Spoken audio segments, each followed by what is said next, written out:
Hello and welcome to the WAZA YouTube channel. I'm Rosa Pons, Head of Communications at WAZA. Today, we have the great honor of speaking with Professor Roger Wieder, former WAZA President, Heini Hediger Award recipient, and the leader whose career has helped define the modern role of zoos and aquariums in global wildlife protection. Professor Wieder, thank you very much for joining us.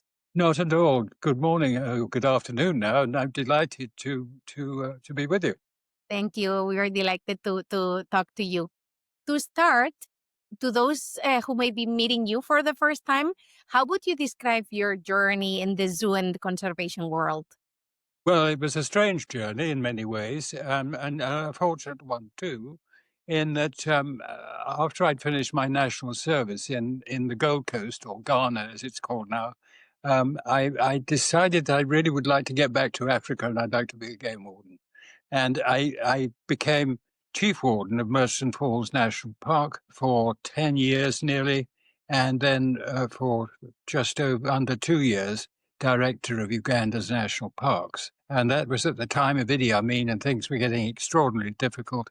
And one of my former expatriate staff sent me the advert for the director and secretary, it was called in those days, of the Royal Zoological Society of Scotland. And so I thought, well, nothing ventured, nothing gained. We'll have a look, see what it's all about. And as a result, I was given an interview. At the interview, I was very impressed at the board's need and recognizing the need for change of one sort or another. And so we got off to a good start. I had to wait for about 4 months because of my contract with the Uganda National Parks. But then I arrived in March of 1972 in Edinburgh. Great. And you've been involved in progressive science-led zoos for many decades. What first inspired your passion for conservation and scientific engagement in zoo environment? I started as a quite a small boy during the war, the Second World War, and I collected butterflies.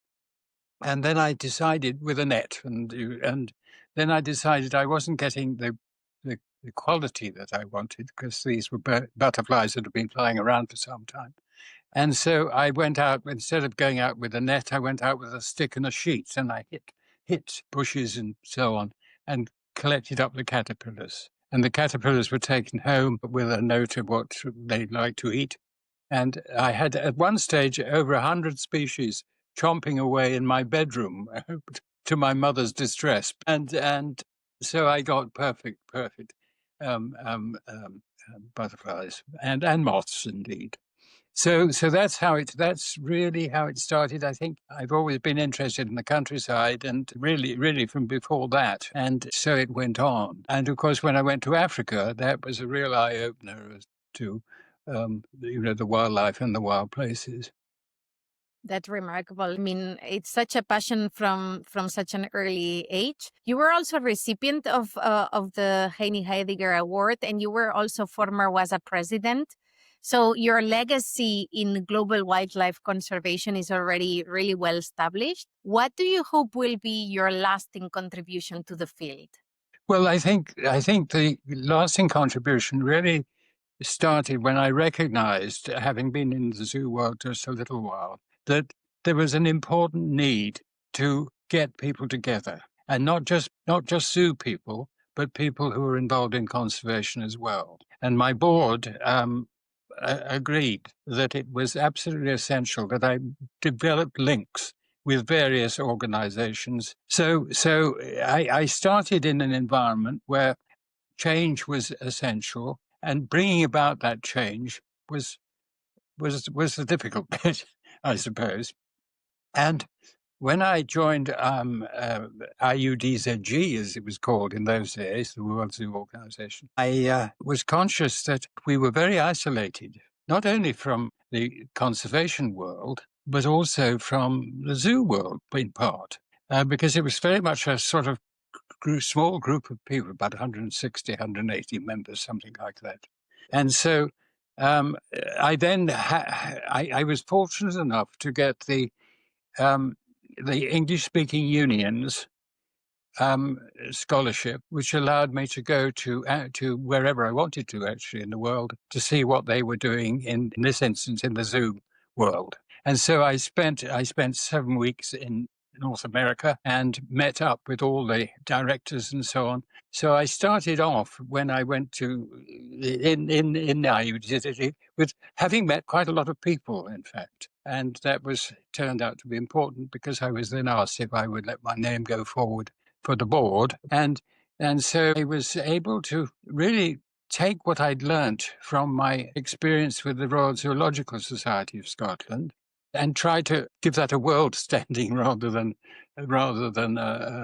just an interesting organisation, which it was, and it was fun. I mean, I'm not decrying the organisation, but it was very, very constricted in its activity. And so Colin Rawlins, the director of London Zoo, had been the president in the early 60s, and he had recognised that the organisation wasn't sort of really going anywhere. And he put forward some ideas which were immediately rejected.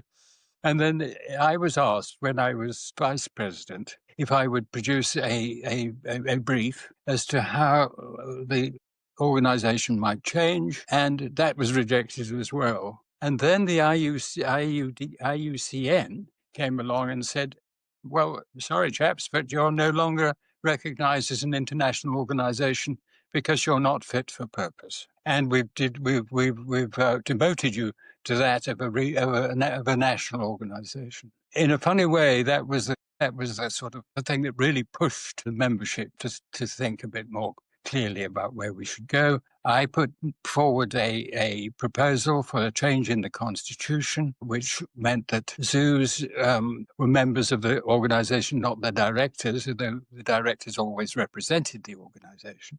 That commercial zoos could be encouraged to join, providing they were following the rules and regulations of the zoo world that were developing at that time. And that the next thing that was important was that they had to understand that unless we did move forward and develop strong links with IUCN and others, then we would be a non-event. And indeed, at the same time, I think by coincidence, the South American zoos were very upset that they weren't given proper representation in the world body as it was seen. And they were quite right, of course. So I had some ammunition, if you like.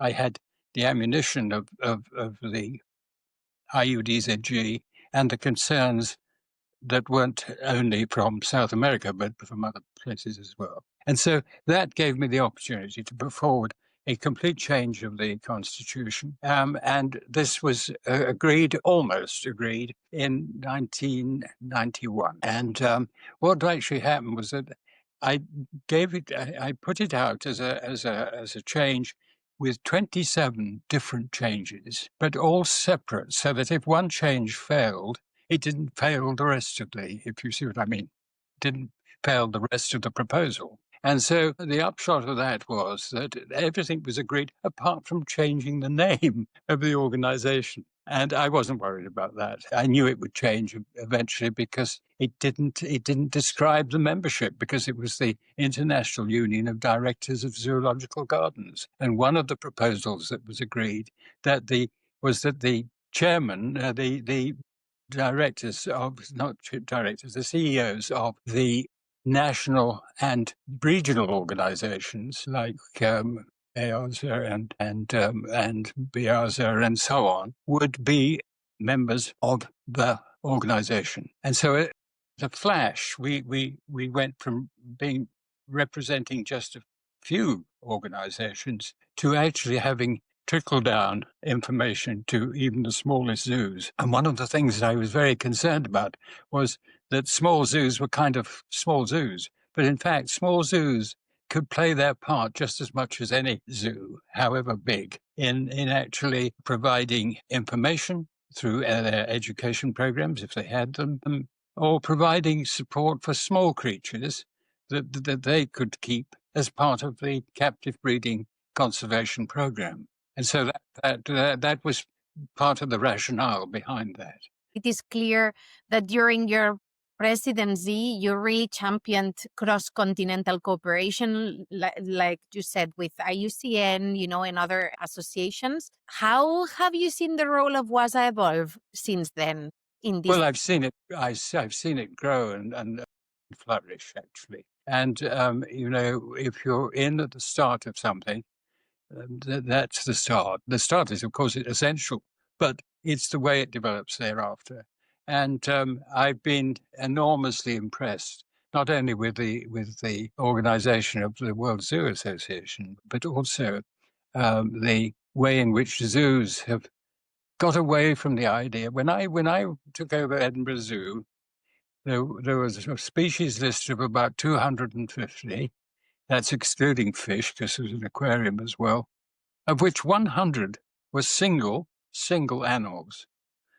And this to me didn't make sense either from the point of view of the animals' welfare, because part of animals' welfare is not just the food they eat and so on; it's the conditions under which they live and their association with members of their same tribe, if you like. And so that thought led to all sorts of things, including, actually, one of my first questions to the British Association, or what is now BIAZA, was what are we doing about the education of our keeping staff? And they weren't interested. And one or two of my own keepers had, with my support, been speaking to Glasgow University about the setting up of some sort of training program with a diploma at the end of it. Well, I was able to go back to BRs and say, look, this is a nonsense. No point in Scotland having just that sort of, it should be something that happens throughout the United Kingdom. And there was developed the keepers training program with a diploma in keeping. And that had tremendous impacts, because one of the things I was very keen on was that students in university, in the zoology departments, could come to the zoo and do projects. Now, some of those would be very, very important to the zoo. Some were just more important as a matter of interest. But nevertheless, at one stage, we had 68 students working on various projects. And they involved the keepers. And then the keepers were producing their own papers for the annual report on some aspect of the work that they were doing. It's these kind of connections that I think I hope I'm right in thinking that those connections continue. I've actually been on the board of the Royal Zoological Society of Scotland from 2011 until a couple of years ago, when I eventually retired. So it's been an exciting experience. 26 years CEO and then 14 years on the board. So my hope is that ever onward, ever upward for the organization, and to keep looking at what they are achieving and how they can achieve it better. Now, one of the things that came out of my premiership, which we haven't talked about, was the World Zoo Conservation Strategy. And that happened because of my connection with the Botanic Gardens in Edinburgh, and the then Regus keeper sent me a copy of the world strategy for botanical gardens. And I thought, God, this is exactly what we need for the zoo world. So we produced the first conservation strategy, World Conservation Strategy it was called. And that, of course, 10 years on, very properly, they looked at it, the zoo world looked at it again and said, hey, wait a minute, we've made a lot of progress since then, because the first strategy was much more suggestive of what could be done. The second one is, well, what we have done and what we continue to do and how we continue to develop. And so that was 10 years, 12 years after the production of the first. And I hope that, again, people will keep looking and saying, right, okay, it's time we have another look at our conservation strategy, if it is thought that it needs to be re-emphasized. And you've mentioned, throughout your career, you've helped shift zoos towards education, research, but also community engagement. which changes do you feel have been the most important in transforming how the public understands but also supports conservation from zoos and aquariums? Well, each section that I've mentioned and you've mentioned are all important. They're only important if people know about them and that people are involved with them.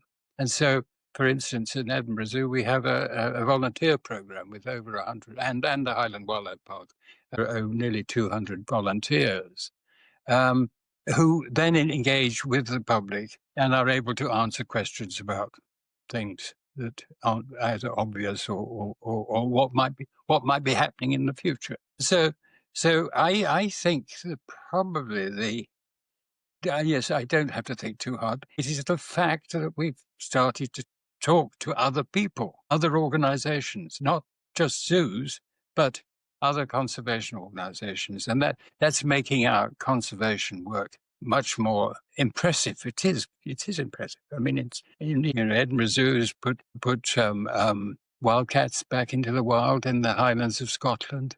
Has been involved in the beaver reintroduction program on the genetic side of things, is looking after a little fly. That is indicative of how even a small zoo can help. Okay, we're a big zoo, a big society with 2 collections, but that doesn't matter. The pine hoverfly can be looked after by a small collection if that is required. And we're now talking to each other. Indeed, one of the things that I did do very early on in my time as director at the zoo was to have an annual meeting of all the zoos in Scotland to talk about things that were changing and changing rapidly so that they were aware of what was happening. And indeed, on occasions, could send keepers to us to get some experience in things that were needed that they couldn't get experience of in their own collections because their collections were small. And so it's this business of, there's so much can be done if you can do it together.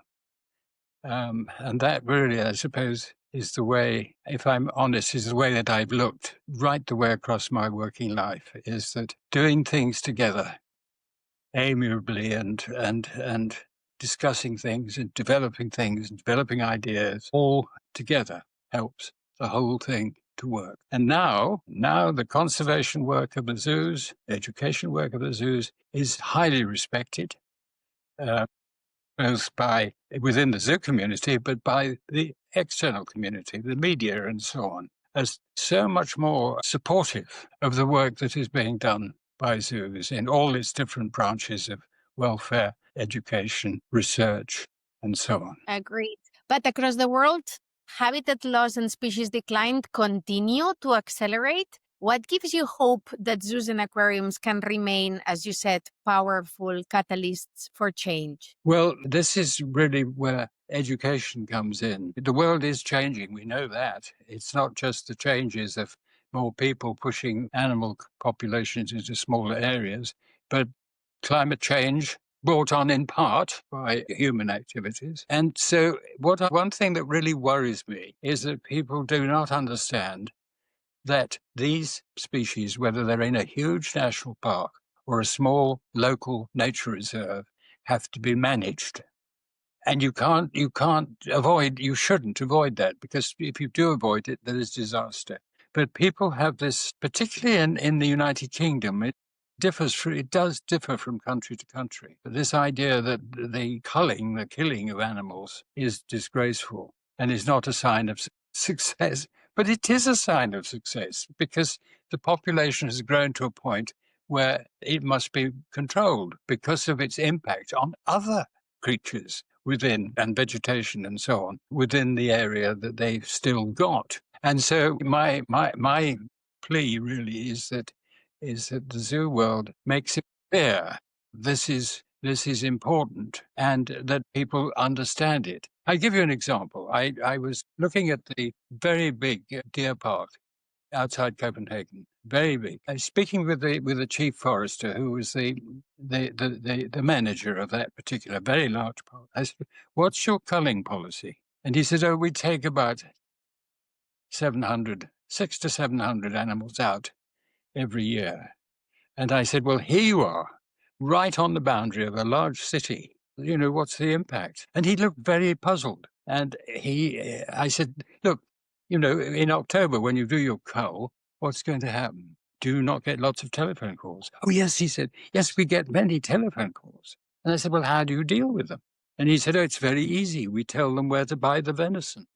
Their calls are not complaining about the management, but asking how they can get benefit from that management.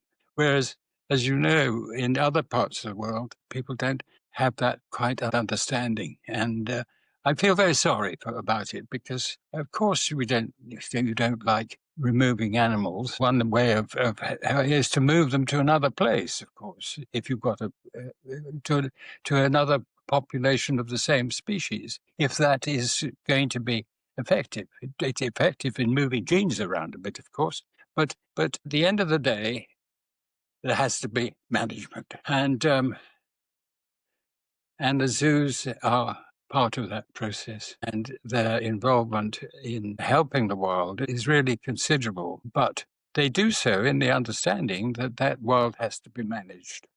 Thinking of what you've mentioned before, you've been in several, councils and boards. So you've really mentored leaders over the years. I was wondering, I would really like to know what qualities in your experience you believe are essential in zoo and aquarium directors today. Well, they need to have a very broad understanding of all the issues that I've mentioned, not issues, all the activity that I've mentioned.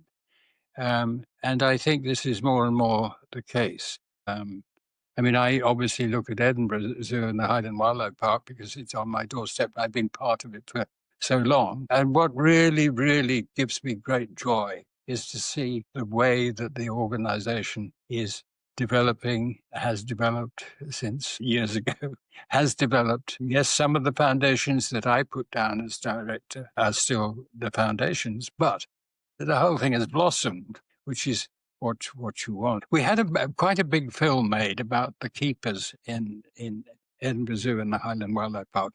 And what came across was the enormous commitment of those individuals and their knowledge and their concern. And the whole thing really demonstrated that an organization, a big organization like that, could, when it was opened up for view, show the dedication and the concern that exists in every member of staff, not just the CEO and so on.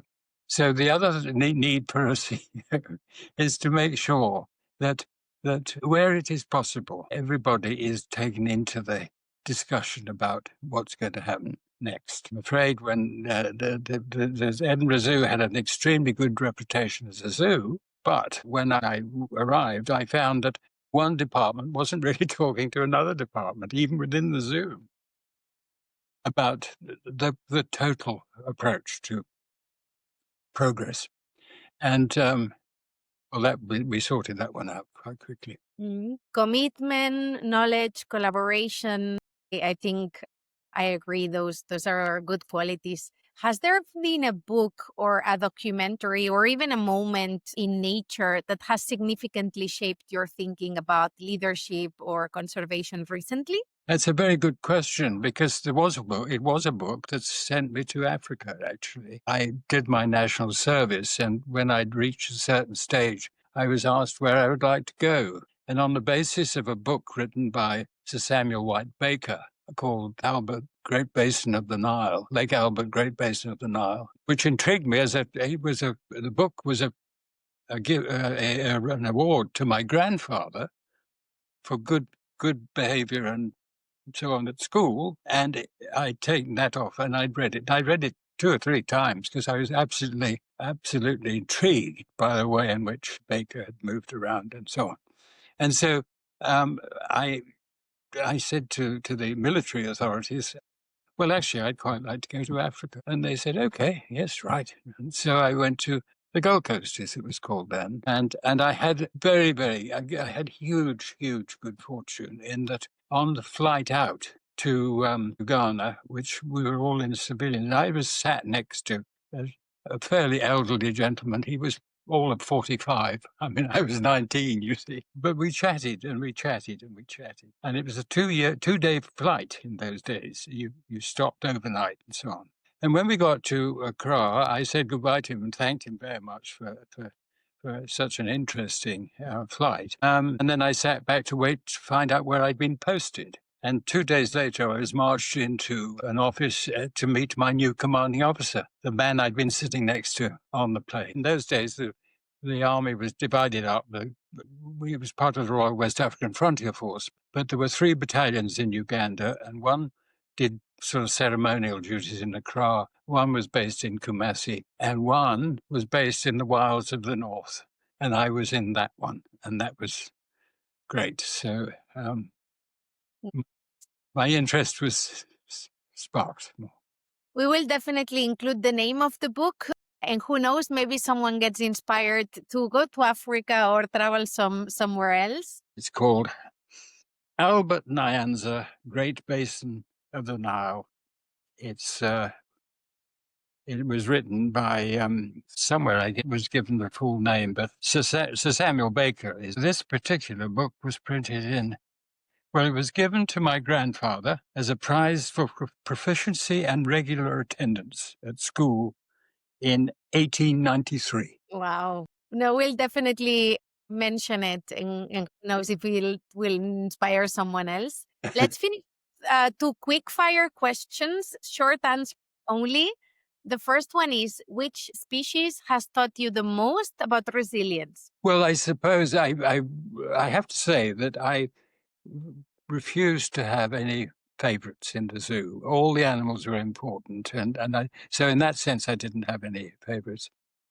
In Africa, I was obviously very favorite to elephants. We had 14,000 elephants in the Merchant Falls National Park. Too many, actually, as it turned out. And lions, because my wife brought up 2 lion cubs, little ones like this, until they were a year old, and they lived in the house and in a spare bedroom. And so I have a great feeling for lions. But I just, yes, I don't have any sort of hard favorites. I just feel lucky to have come across so many different species in my working life. And if you could relive one conservation field experience, which would it be? Maybe from your time in Africa? You know, if you're working with wildlife, you do get instances which could be described as a bit hairy. And we decided